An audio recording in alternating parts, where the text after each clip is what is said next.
vocês, galerinha? Como vão vocês? Eu espero que estejam tudo bem. Estou trazendo mais um vídeo para o canal, como vocês podem ver aí na descrição do vídeo. Chama-se Modelo Atômico de Bohr. Para quem não sabe ou quem já ouviu falar em Niels Bohr, foi um físico que postulou o comportamento das partículas que compõem o átomo. Exatamente. Ele postulou aí uma ideia diferente do que das pessoas pensavam na época. Ele postulou que as partículas dentro do átomo têm comportamentos diferentes. E que comportamentos seriam esses? Por exemplo, a partícula elétron e a partícula próton. O próton, obviamente, ele orbita dentro do núcleo do átomo, ou seja, ele só está ali presente no núcleo do átomo. E lembrando que o próton é uma partícula positiva. Já o elétron, ele orbita na eletrosfera do átomo. Foi isso que Niels Bohr quis propor. Só que o Niels Bohr ele propôs que o próton ele orbita somente no núcleo do átomo, e que isso é fato comprovado já em experimentos científicos. O próton ele orbita no núcleo do átomo, e os elétrons ele orbita na eletrosfera do átomo em diferentes níveis de energia. Foi isso que Niels Bohr propôs. O elétron ele orbita ali o átomo em diferentes níveis de energia. Mas como assim, Carol? Eu vou explicar para vocês.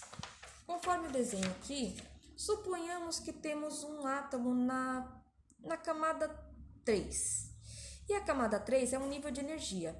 Para ele ir para o nível 4, que é um nível de energia e uma camada mais avançada de energia, ele precisa receber energia no nível 3. Então, no nível 3, ele vai receber energia em forma de quântons. E ele recebendo essa energia em forma de quântons, obviamente, ele vai absorver esta energia e ele ganhando esta energia, ele vai então saltar para o nível 4, que é o nível mais avançado de energia e é o que chamamos de salto quântico, que é quando o elétron faz o seu salto para um nível de energia mais avançado.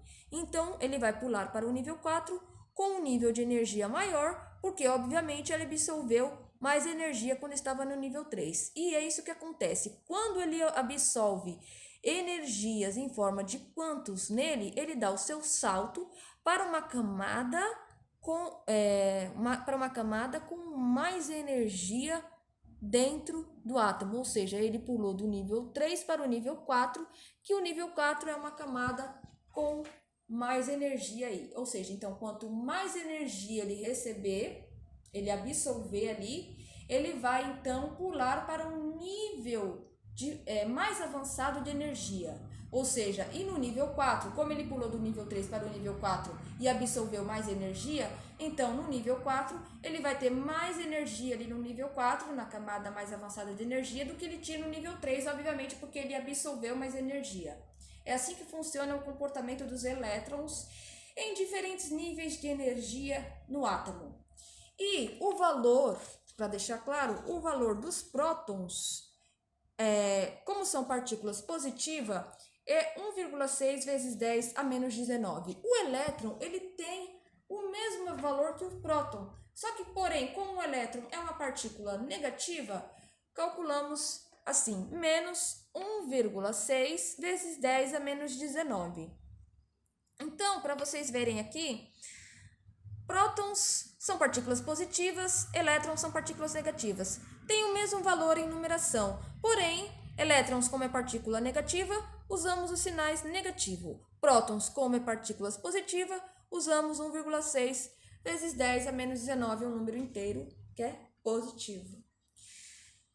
E para calcular a força do elétron? A força do elétron ela é calculada assim.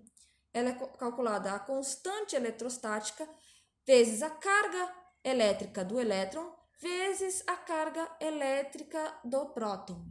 Mas, como tem os mesmos valores, dividido pelo raio, que é a distância do elétron ao núcleo, ao quadrado, vezes a massa do elétron, vezes a sua aceleração.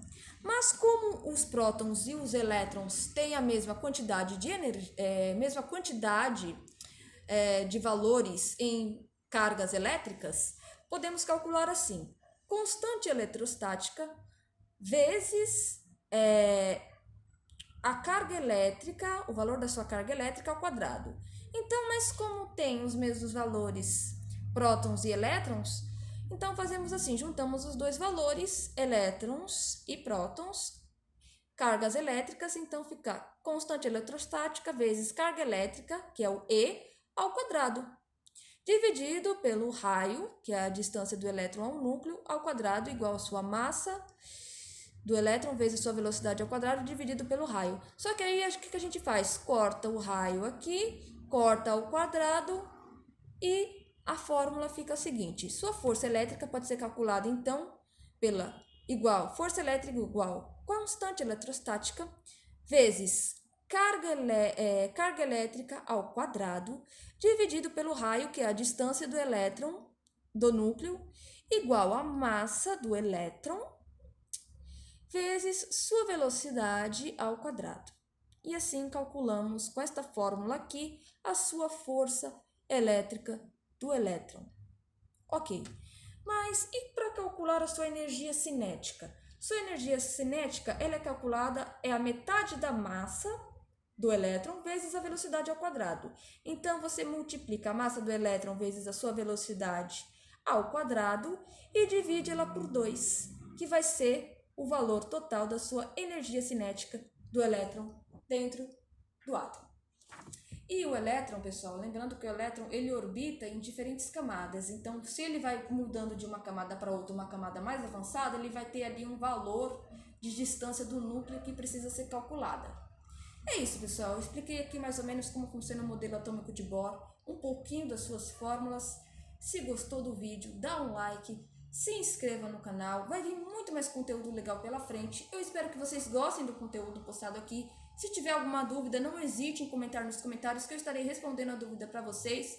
Vou deixar o meu Instagram na descrição para quem quiser me seguir. Estarei lá também postando algumas dicas de física para quem tem dúvida em física para vestibular e essas coisas também.